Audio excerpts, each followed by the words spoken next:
Alright guys, we're back staring at my engine bay, and in this video we are going to be doing an oil change on my 440i. This oil change process will be pretty much the same for every B58. You might have different trim panels and things that you need to be concerned about, or you might have more space than I do and not need to remove certain trim panels, but the overall concept will be the same.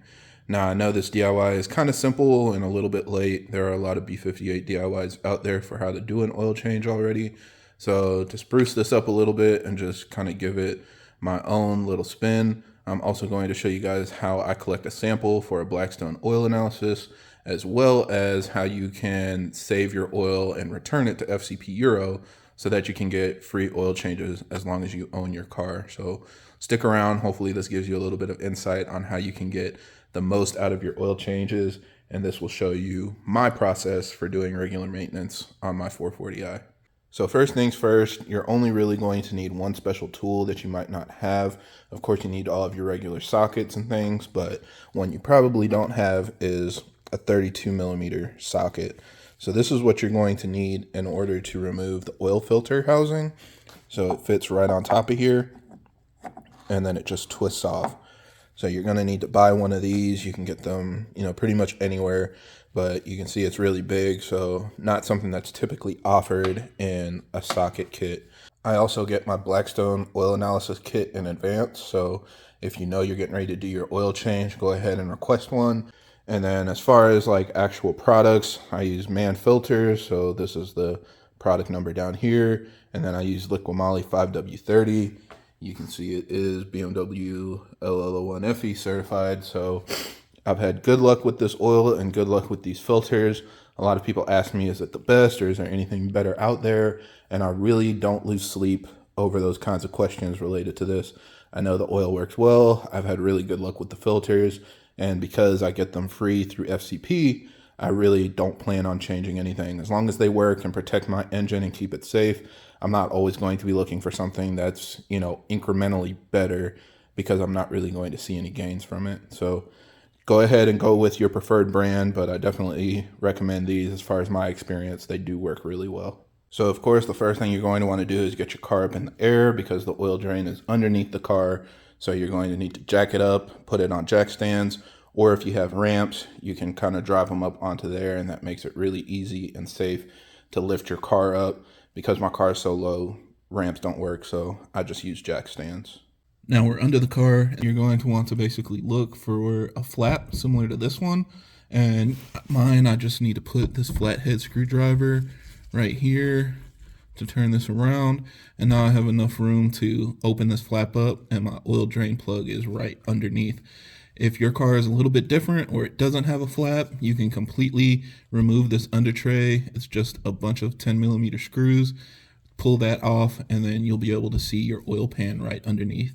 Make sure you don't go too far back. It's not this hard plastic oil pan towards the back of the car, because those are going to be transmission and transfer case components. You definitely don't want to drain any fluids back there. So stay towards the front of the car, kind of between where your wheels are, and you'll know you're in the right area. And then I can pull this flap, out.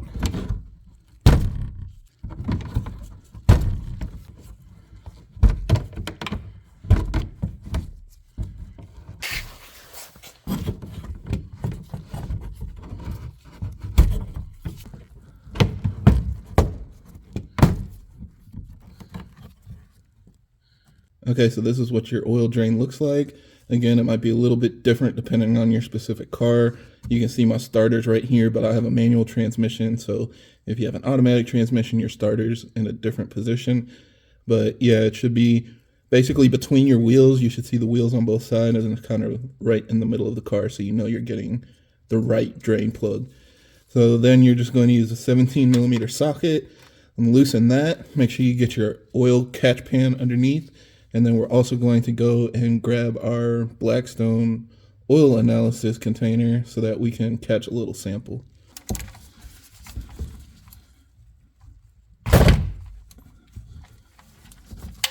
Just slowly back it off. I usually apply a little bit of pressure just to keep pushing it on the oil pan until I know it's fully loose.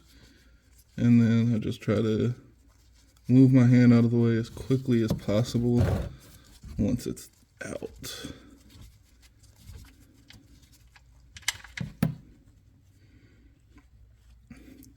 Don't worry about saving the crush washer or anything. You'll get a new one of those in your oil filter kit. So now you're just going to take the white container from your Blackstone analysis kit and just fill it up with oil. Fills it really quick. And then you put the top on. And now you have your sample for your oil analysis as well. So we'll just let the rest drain out and continue working from the top of the car. Now next we're going to remove the oil filter housing so that we can access the oil filter. And for the first time, BMW put this towards the back of the engine instead of right up front. So this is my Paradigm Engineering aluminum oil filter housing. Now I don't know why, but for some reason I have to remove all of this trim in order to get my oil filter housing out.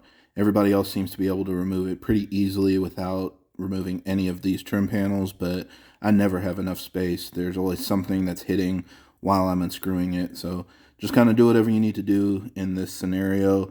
I'm removing all of the trim and my strut brace in order just to get enough access to remove the oil filter housing. Also, just to make it a little bit easier, you can move this harness out of the way. All you got to do is, like, you see these two tabs right here. You pull them down and lift up, and then that'll give you a little bit of extra flexibility to access this oil filter housing. Now you're going to want to use like a rag, or in my case, I'm just going to use this shop towel and stick it all the way down underneath the oil filter housing. Basically where that opening is can seep out a little bit of oil when you take it off. So push this all the way down underneath and this will catch any oil that leaks out. This is what my contraption looks like to remove the oil filter. Again, we've got the 32mm socket on the end. Make sure you don't get one that's too deep because there's not a lot of space underneath the manifold and it can start hitting things as you begin backing off the oil filter housing. So I got the most shallow one I could find, and then it's probably going to be a 1/2 inch drive. So you'll want a 1/2 inch to 3/8 adapter and then your regular extension. And I also just put some tape on the end because, again, I do have that aluminum oil filter housing and it's anodized black. So just to prevent it from getting scratched up too much, I put tape on it to help keep it a little bit nicer. Then you're going to fish this down here, get that on the oil filter housing, and then you're just going to start twisting to slowly back it off. And next we're going to pull out the oil filter itself. So it literally just pulls straight out, just reach in and pull. And now we are going to put the new oil filter in. What I do is I just rub a little bit of oil around on the O-ring. So stick your finger in the fresh oil that you're getting ready to put in your car, rub it on those O-rings, and that'll help it slide on smoothly without snagging on anything, and it'll just get a good seal. So fish that down in there, make sure it's centered, and then push it all the way down until it clicks. And then in your oil filter kit, you should also have your new O-rings and your new crush washer for your drain plug. So go ahead, open that up. And then this O-ring is going to replace this one that's on your oil filter housing. So go ahead, run that around. Make sure it is in the crevice. And then again, stick your finger in your fresh oil and just run that around the edge so that it is nice and lubricated. And then we're ready to reinstall the oil filter housing. Now we have the oil filter housing in place. So you go ahead and get your socket back on there and begin tightening it down again. You're going to tighten it down to 25 Newton meters. It should say it right on top of your oil filter housing, so you can double check on top just to know that you're doing it to the right torque spec. All right, so now we're back under the car and all the oil has drained out. So you're going to put the new crush washer from your oil filter kit and then put the drain plug back in and then tighten this down to 25 Newton meters.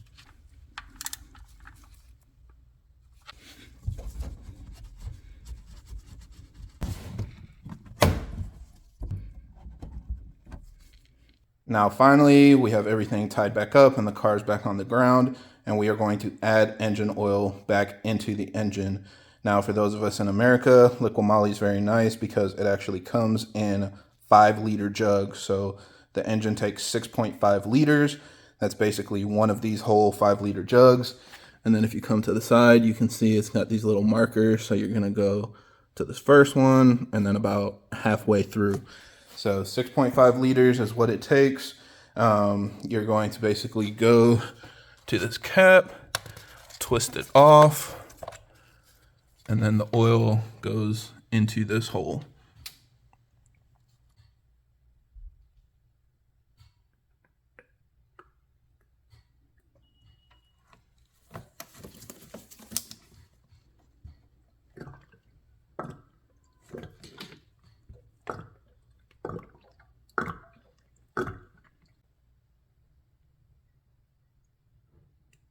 All right, so now we can quickly talk about my process for how I get everything set up to send it back to FCP Euro. Again, for those of you guys that don't know, FCP has a lifetime warranty on everything on their website, and that includes fluids. So every time you do an oil change, you can basically pack it back up, send it back, and they will give you a refund. But in order to get the refund, you have to order your new oil first. So the first thing we'll do is the oil filter. Because this still has a lot of oil in it, I usually put it in a Ziploc bag because otherwise it's going to keep dripping inside of this box and then begin to leak. So I put it in a Ziploc bag, get all the air out of it that I can, and then we're going to put that into the packaging of the new oil filter. And then you also have the O-ring and the crush washer, so you can put that back in the plastic, and then you put that in here as well and close that up, and then you'll get your money back for this. Now for the oil, what I do is I take the empty jug and I go ahead and break this seal for the top of it and just open it all the way, and then I put a funnel in here. And then I go ahead and pour the oil out from my catch pan into this jug. And I've got more in here than what will actually fit in this container. So I just basically fill it up to 5 liters, top it off. And the next time I do an oil change, I keep topping off a new container until it's time to ship them. Now these are very heavy. So when you're shipping these back, it can be a little bit expensive. What some people do is they go through PayPal and they will cover shipping for so many returns throughout the year. I think it's like 10 per year. So if you have enough of those set up, you can have them pay for the return shipping and then that'll be free. Or you can just wait until you have more jugs. Since I have a couple cars, I usually wait until I have at least 2 or 3 and ship them all at once. And that makes shipping a little bit cheaper. So that's a good way to kind of optimize how much money you're spending on your oil changes. Basically, all you have to do is pay for shipping and all the actual oil and filters are free.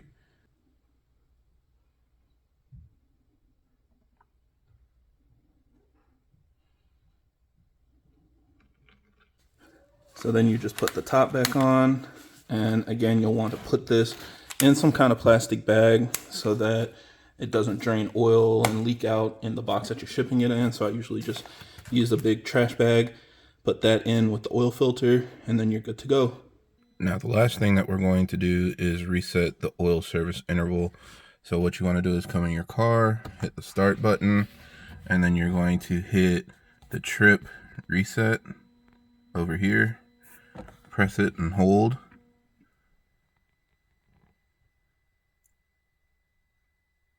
And then you see down here reset possible, and it shows your current interval. So then you press and hold again. Then it gives the reset confirmation. Press and hold again. And then it will go ahead and reset your oil change interval. And then you're done. Now it started over. Here it reset my mileage. Based on your driving style, it actually adjusts. I know normally it's around 10,000 miles, but if you drive your car a little bit harder and it senses that you need to reduce that interval, it'll drop it down. So mine actually recommends it every 8,000 miles. Now, if you want, you can also check the actual oil level. You'll have to go to the iDrive, and under vehicle settings, you'll see the engine oil level is okay. Now, if you want an exact reading, you're gonna have to drive your car a little bit and click the measure engine oil level option. This will only work after the car is up to temperature, and you'll see the RPMs rise a little bit, and it'll go through to measure the actual level, and it should read right at maximum since you just topped off your oil. So that's how I do an oil change on my 440i. I hope this helped you guys out. Again, I know there are already a lot of DIYs on YouTube about this, but maybe the bit about returning parts to FCP and doing a Blackstone analysis will help you guys out planning this so that you can get the most out of your oil service. And yeah, I guess that's it for this video. So thank you guys for watching. I hope this helps. And if you have any other questions or comments, leave them down below.